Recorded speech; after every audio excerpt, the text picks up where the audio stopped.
Allahumma salli ala Muhammad wa ala ali Muhammad. Assalamu alayka ayyuhan nabi wa rahmatullahi wa barakatuh. Semoga salawat dan salam yang senantiasa kita senandungkan menjadikan kita mendapat kebaikan.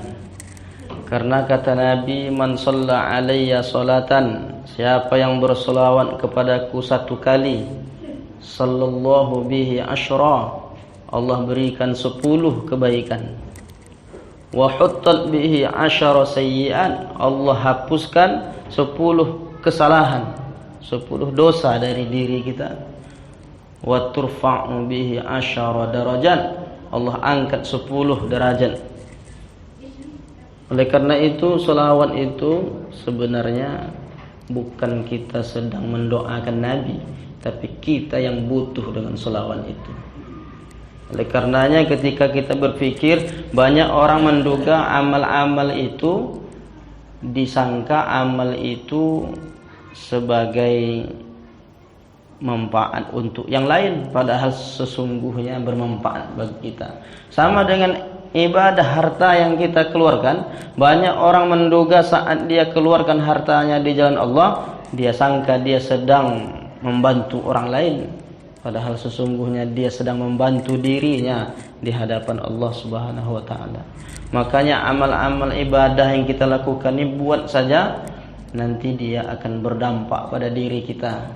Tapi ketika orang berpikir saya membantu kamu, menolong kamu, seakan-akan kita sebagai penolong, seakan-akan kitalah sebagai penyelamat, padahal sesungguhnya kita yang butuh keselamatan itu. Kalau orang mengeluarkan hartanya, dia berbagi kepada sesama. Ada orang miskin, ada orang yang lemah ekonominya misalkan. Saat itu dia menduga, saya sedang membantu kamu. Apa yang dia harapkan? Ketika nanti saya sulit, kamu pula bantu saya.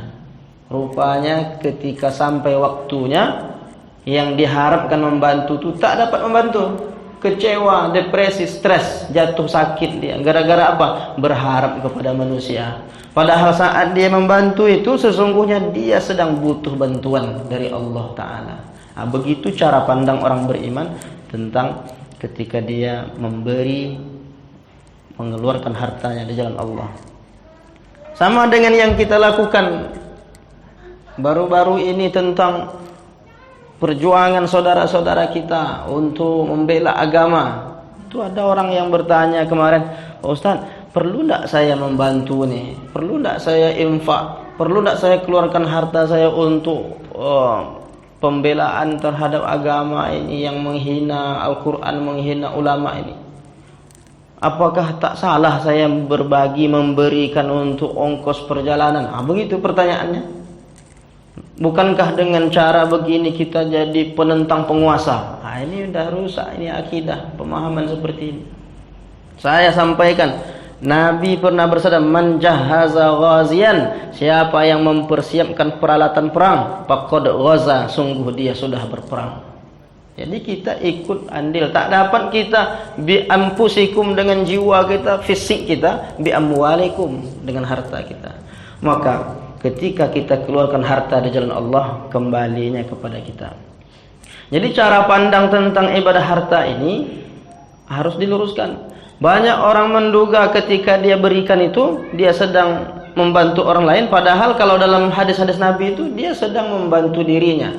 Ambil contoh ketika kita doa setiap selesai sholat, apa doa kita? Allahumma khtim lana bihusnil khatimah. Ya Allah, tutuplah akhir hidup kami ini dengan husnul khatimah. Bukankah itu doa kita? Tapi doa itu sekedar doa. Ada usaha yang kita lakukan untuk mendapatkannya. Salah satunya, innas shadaqata la tudfi'u ghadabar rabbi wa tadfa'u maitatas su'i. Sesungguhnya sedekah itu dapat meredam murka Allah dan menolak su'ul khatimah. Jadi cara meraih husnul khotimah itu kita keluarkan harta di jalan Allah. Kalau begitu, apakah harta ini untuk orang atau untuk kita? Kita yang berharap dengan husnul khotimah itu. Itu cara pandangnya. Orang bersedekah di akhirat, dia mendapatkan naungan. Kullu mri'in fi zilli shadaqatihi. Setiap orang berada di bawah naungan sedekahnya. Hari ini kita mempersiapkan naungan kita di akhirat lewat mengeluarkan harta kita di jalan Allah. Jadi kalau ceritanya kita mempersiapkannya tidak di akhirat, mempersiapkannya mulai hari ini. Untuk siapa itu sedekah yang kita keluarkan? Untuk naungan kita di akhirat. Berarti kembali kepada kita. Tapi kalau kita bayangkan lagi, ini untuk kamu ya. Kamu makan sehari berapa? Saya 3 hari makan Pak. Cukuplah. Ini 50.000 nih ya. Karena untuk makan sehari. Tapi kalau kita bayangkan, cukup enggak 50.000 nih untuk naungan saya di akhirat? Itu karena dia memandangnya kepada in ahsantum li anfusikum. Kalau buat baik, sesungguhnya kebaikan itu untuk dirimu. Tapi kalau kita saya buat baik untuk kamu, maka kita cara pandangnya singkat sekali. Nah, Bapak Ibu yang dimuliakan Allah Subhanahu wa taala, orang yang mengeluarkan hartanya di jalan Allah, lalu jangan sangka harta itu berkurang. Oh, saya keluarkan ini dari 1 juta nih 500.000, berkurang tinggal 500.000. Padahal malaikat itu setiap hari berdoa. Setiap hari. Illa malakani yanzilani ma yusbihul ibad. Setiap hari hamba Allah didatangi malaikat. Illa malakani yanzilani. Ada 2 malaikat yang turun. Malaikat pertama mendoakan, Allahumma a'ti munfiqan khalafan. Ya Allah, beri ganti ini orang yang berinfak ini, orang yang mengeluarkan harta ini, beri gantinya ya Allah. Tapi malaikat yang satu lagi berdoa, Allahumma a'ti mumsikan talafan. Ya Allah, binasa orang yang menahan hartanya. Mumsikan, imsak, menahan, tak mau berbagi. Dia punya harta tapi dia tahan untuk dirinya. Nah, ini kita ingin mendoakan, kita ingin mengaminkan doa malaikat yang ketika kita keluarkan akan berdampak pada diri kita. Hari ini kita berinfak, bersedekah, berzakat, mengeluarkan harta, wakaf dan lain sebagainya, hadiah, apalah yang kita berikan, kita keluarkan. Sebetulnya bukan untuk orang lain. Yang nampaknya secara fisik itu sedang menolong orang lain, tapi tidak sesungguhnya. Kalau di dunia ini, kata Nabi, kalau ada orang memberikan sepotong pakaian, maka pakaian yang dia berikan itu selama dia masih tetap utuh, selama itu pula Allah menjaga dirinya. Madama alaihi minhu khirqah. Selama kain itu tetap utuh, selama itu Allah menjaga dirinya. Itu kain yang mudah lapuk. Tapi bagaimana dengan 1 sak semen, 2 sak semen? Dia bangunkan untuk musola, masjid, selama tetap utuh masih bisa digunakan, selama itu Allah menjaga dirinya. Jadi cara pandangnya mulai dirubah. Memang secara syariatnya kita sedang membantu, tapi hakikatnya kita sedang membantu diri kita di hadapan Allah. Ada orang di zaman Nabi, ketika dia menghadap kepada Nabi, ya Rasulullah, saya ini orang yang susah menerima nasihat. Saya ini sering merendahkan orang, menyepelekan orang lain. Bagaimana caranya melembutkan hati saya yang keras ini? Kata Nabi, in aradta talyina qalbika fa'at'imil miskin wamsah ra'sal yatim. Kalau engkau ingin melembutkan hatimu yang keras itu, engkau beri makan orang miskin, usap kepala anak yatim. Itu juga manfaat untuk diri kita.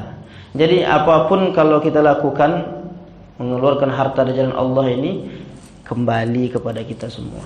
Bapak Ibu yang dimuliakan Allah Subhanahu wa taala, banyak hadis-hadis yang menjelaskan tentang betapa ibadah mal, ibadah harta ini sesungguhnya secara syariatnya memang kita sedang membantu tampaknya, tapi ada makna di balik itu. Kitalah yang butuh dengan bantuan itu. Ya Allah, saya ingin hati saya lembut.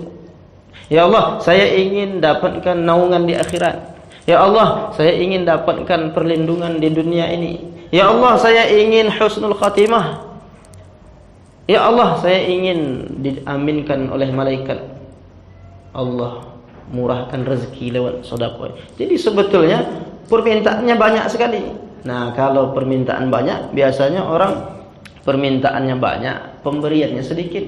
Ya Allah, semua saya minta ya Allah. Ini infak saya 1000 ya Allah. Mintanya banyak, tapi pemberiannya takut dia mengeluarkan hartanya. Padahal dosanya banyak. Padahal juga Rasulullah mengatakan bahwa sedekah itu sama dengan air.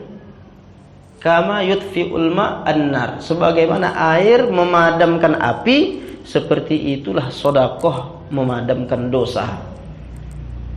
Pernahkah kita berbuat dosa? Kita ini makhluk yang memang tidak luput dari silap dan dosa. Kullu bani Adam khata'un. Setiap anak Adam itu pasti berbuat dosa, pasti pernah berbuat dosa. Wa khairu khata'in at-tawwabun. Sebaik-baik orang yang maksud dia bertaubat kepada Allah. Nah, sekarang bertaubat sudah, cukup bertaubat. Bertaubat lalu ibadah, setelah taubat itu ibadah diisi. Salah satu ibadah yang dia lakukan adalah dengan bersedekah. Sedekah yang dia lakukan itu dapat memadamkan dosa sebagaimana api dipadamkan oleh air. Nah, jadi ketika kita bersedekah, oh dosa saya banyak ya, banyak sedekah. Semakin banyak sedekah, semakin banyak dosa kita dipadamkan oleh sedekah itu. Nah, itu di antara manfaat sedekah yang dapat kita bahas dalam kesempatan ini. Mudah-mudahan ada manfaatnya. Sampai di sini pertanyaannya. Ada yang bertanya? Silakan. Iya, Pak. Ada banyak orang yang bersedekah tapi dia tak sholat. Dia bersedekah tapi amalnya dari wajiban Allah dan sedekahnya. Iya. Sedekahnya banyak. Iya. Ini macam mana sedekah seperti ini? Iya. Baik. Itu kalau kita bicara tentang ada namanya hablum minallah wa hablum minan nas. Mungkin hablum minan nasnya baik, itu kan bersedekah, itu bisa membantu orang. Tapi hablum minallahnya rusak. Maka dia harus perbaiki kedua-duanya, harus sejalan. Tak boleh timpang. Duribat alaihimudz zillah aynama thuqifu illa bihablin minallah wa hablin minan nas. Akan ditimpakan kehinaan di mana saja mereka berada, kecuali ketika mereka menjalin hubungan kepada Allah dan menjalin hubungan kepada manusia. Menjalin hubungan kepada Allah lewat taubat. Dia sudah baik, sudah bagus hubungan manusia, tapi hubungan kepada Allah bagaimana? Rusak. Perbaiki hubungan dengan Allah. Dia mesti bertaubat dengan taubat nasuha. Selama ini kenapa tak solat? Hablum minan nasnya baik, infaknya baik, tapi dia tak solat, bermasalah. Bahkan nanti amal yang pertama dihisab di akhirat itu adalah solat. Bagaimana mungkin ibadah lain itu bernilai sementara dia tak solat? Awwalu ma yuhasabu alaihi al-'abdu yaumal qiyamah as-salat. Dia mesti bertaubat, taubat nasuha. Yang dia harus lakukan adalah an-nadamu fil qalbi. Dia menyesal kenapa selama ini tidak menjalin hubungan dengan Allah dalam arti beribadah. Yang kedua, al-istighfaru billah. Dia perbanyak istighfar. Fastaghfaru, maka dia banyak-banyak beristighfar. Yang ketiga, alla ya'uda ilaihi abada.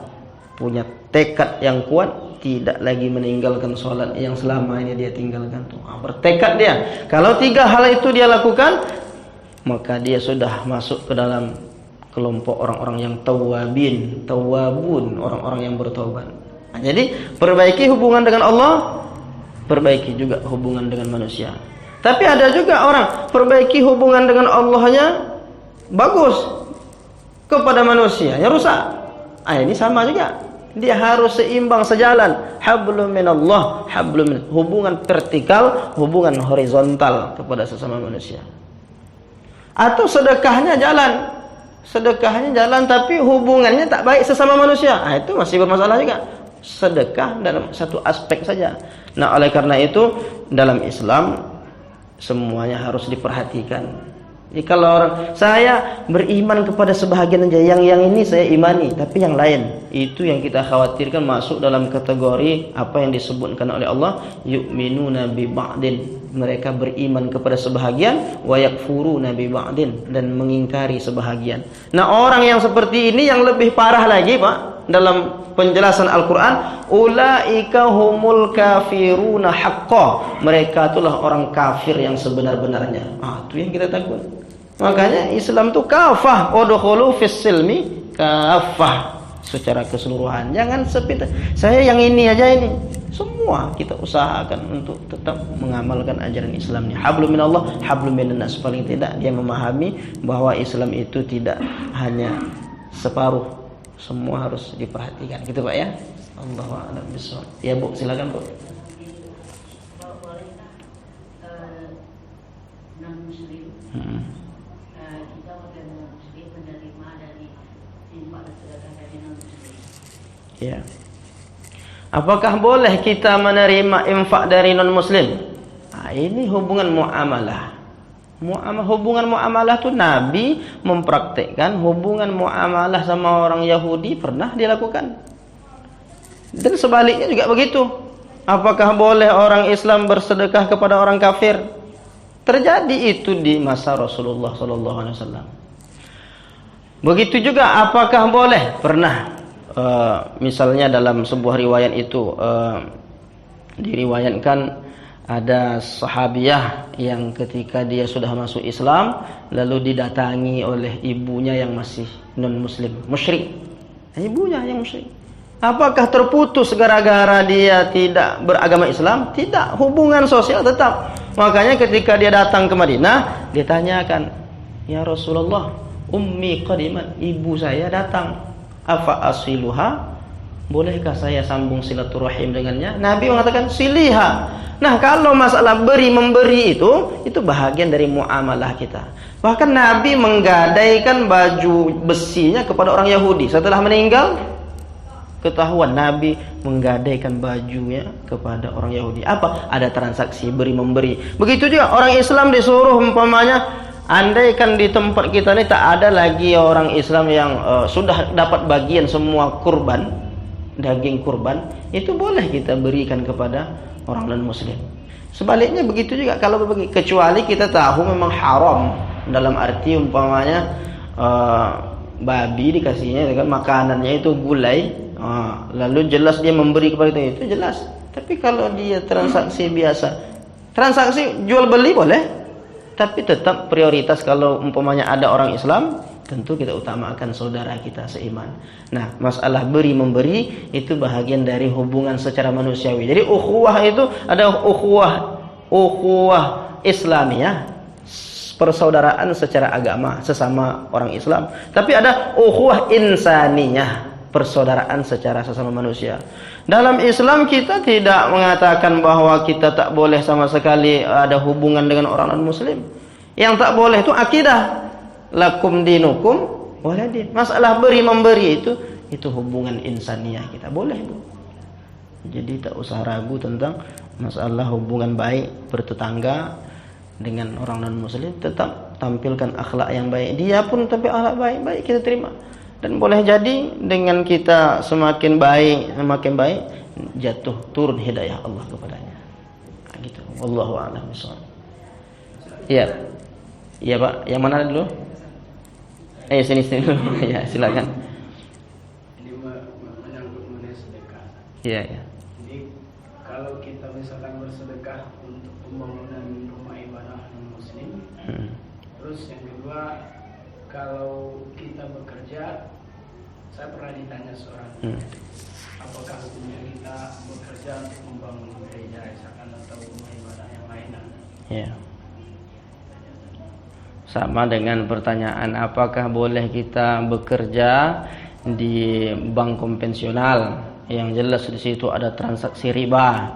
Sama tuh pada hakikatnya kan jelas haramnya. Kenapa? Boleh enggak? Nah, itu ulama kan ada yang berbeda pendapat.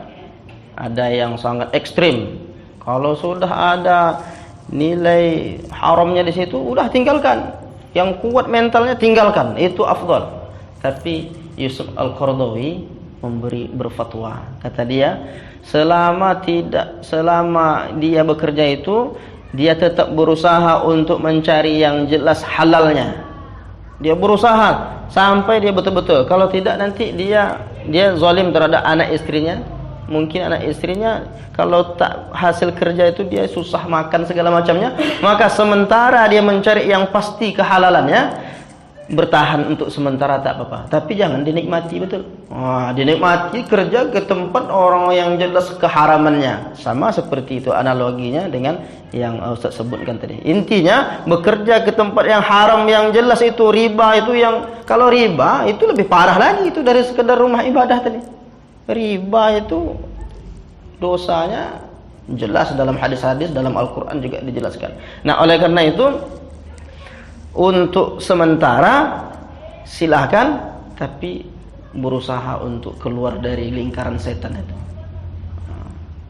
Gitu Ustaz ya, untuk sementara. Jadi kalau berinfak itu Ustaz, Iya. misalkan ada orang non-muslim meminta infak untuk pembangunan rumah ibadahnya, Ya, itu kalau sudah wilayahnya, kalau sudah masuk kepada akidah, tentu kita hindari lakum dinukum waliyadin. Kalau sudah masuk wilayah akidah, lakum dinukum waliyadin. Kami tak ikut-ikut. Kamu menyembah tuh, seakan-akan kita membenarkan pula dia menyembah Yesusnya kan, menyembah tali jemurannya. Tak usah. Bagus kita jelas saja prinsip kita tentang akidah ini, lakum dinukum waliyadin. Sama dengan yang ketika ayat itu turun, sama artinya begini. Ya Muhammad, hari ini kami menyembah Allah, tapi besok engkau menyembah Tuhan-Tuhan kami. Setuju tak? Rasulullah pun bingung juga. Tapi karena Rasulullah ini dibimbing oleh Allah, turun ayat, Kul, katakan, ya ayyuhal kafirun, wahai orang-orang kafir, la a'budu ma ta'budun, aku tidak menyembah apa yang engkau sembah. Wala antum abiduna ma'abud, dan engkau pun tak menyembah apa yang aku sembah. Wala ana abidum ma'abatum, dan aku bukanlah penyembah apa yang kamu sembah. Wala antum abiduna ma'abud, dan kalian bukan menyembah apa yang aku sembah. Lakum dinukum waliyadin. Silahkan engkau mengamalkan ajaran agamamu dan biarkan kami. Jangan ganggu-ganggu. Jangan pakai sehari beribadah menyembah syirik, sehari menyembah Allah. Itu tidak istiqomah dalam kebenaran. Nah, itu prinsipnya kalau akidah itu harus jelas benang merahnya. Ustaz ya. Allah a'lam, silakan Pak. Lalu Ustaz, sebagian orang sedekah kan suka sebutkan namanya. Sebagian lagi dia mana lebih bagus Ustaz? Ya. Yang lebih bagus itu hatta la ta'lamu yaminuhu hatta la ta'lamu shimaluhu ma tunfiqu yaminuhu.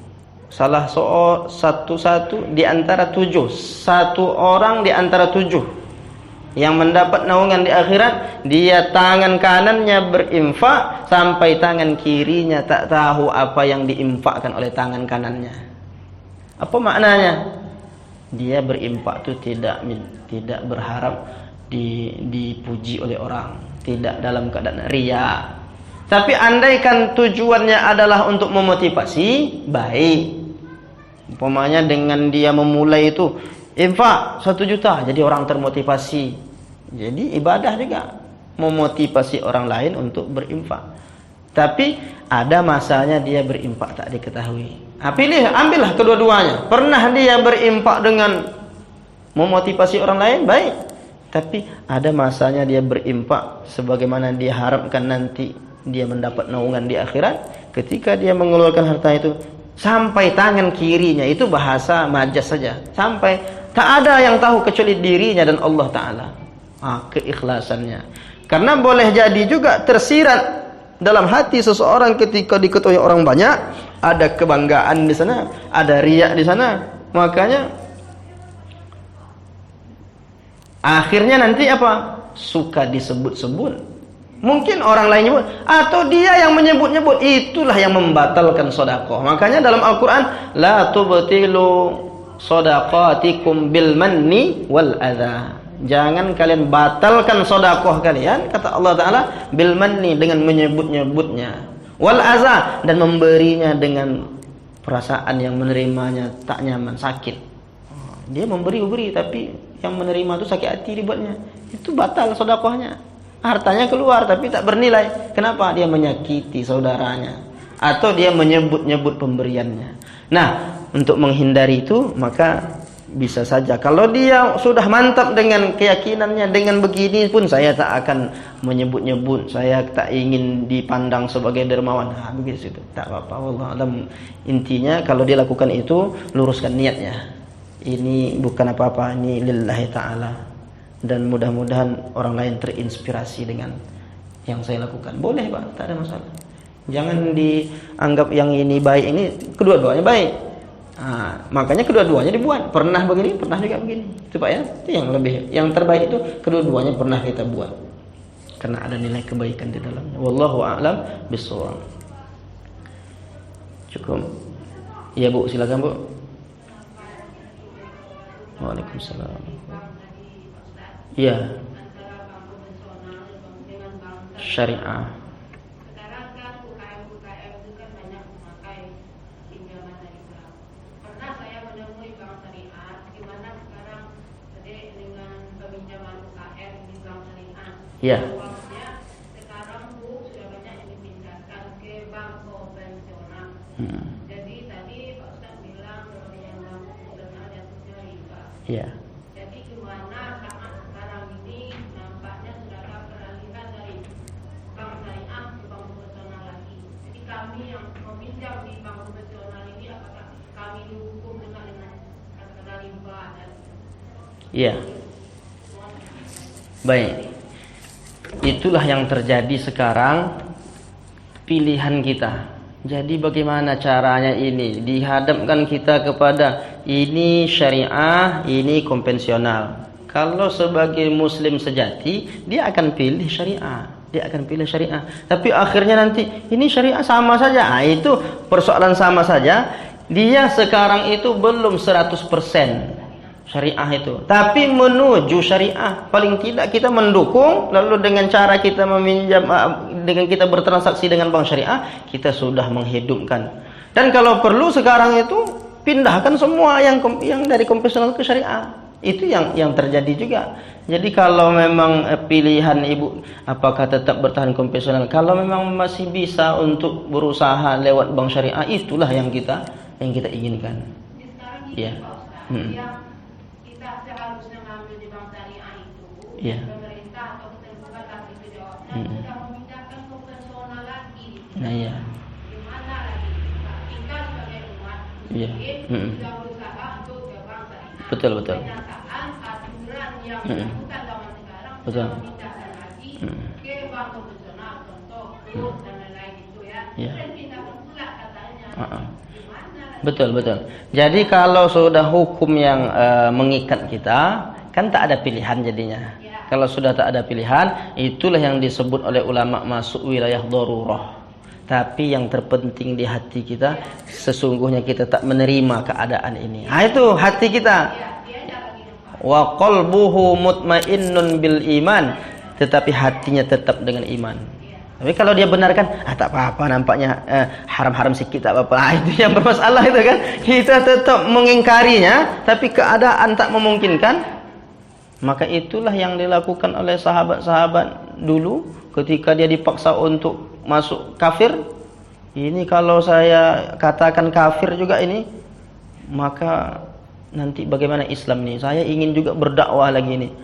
Pura-pura lah dia, tapi hatinya tetap dalam iman. Jadi tetap kita mengingkarinya di hati kita, tapi keadaan itu masuk dalam wilayah darurah. Ad-daruratu tubihul mahzuran. Darurat itu membolehkan keadaan yang dialami seperti itu. Tapi tetap hati kita berada dalam iman. Itu Bu ya. Baik. Terima kasih atas perhatiannya. Mudah-mudahan bermanfaat apa yang kita kaji ini. Subhanakallahumma wa bihamdika asyhadu an la ilaha illa anta astaghfiruka wa atubu ilaik. Wassalamualaikum warahmatullahi wabarakatuh.